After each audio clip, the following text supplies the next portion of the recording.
Des avocats dans les classes pour lutter contre le harcèlement scolaire, c'est l'une des initiatives qui marche dont on vous parle aujourd'hui, car ce jeudi est la journée nationale contre ce fléau qui pousse certains enfants au suicide. Alors vous allez voir comment ces avocats parviennent avec de bons mots à libérer la parole. Noé Poitvin et Manon Célie ont suivi cela dans un collège à Reims. Il est venu leur parler d'un sujet qui les touche tous, de près ou de loin. En abordant le harcèlement devant ses 52 collégiens, Maître Gavaudan, avocat, espère bien susciter des réactions. Quelle serait la définition que vous donneriez du harcèlement? Il faut qu'il y en ait un ou une qui se lâche. C'est quoi harceler quelqu'un? C'est mettre quelqu'un mal à l'aise. C'est embêter quelqu'un à plusieurs reprises. Blesser quelqu'un avec ses mots.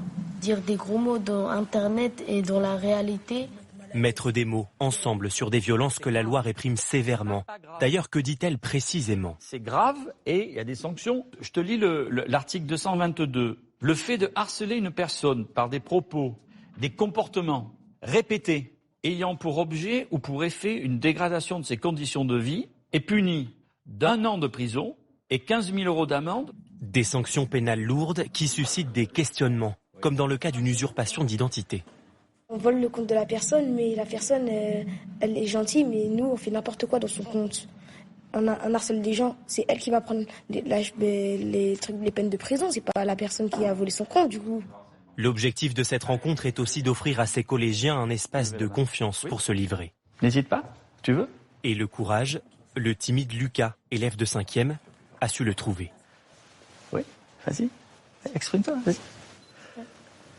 Dis-moi. J'ai déjà été harcelée des fois. On m'a traité de nom et on me disait des choses horribles. Oui. Et c'était en quelle classe, ça? De CP à CE1 ou CE2.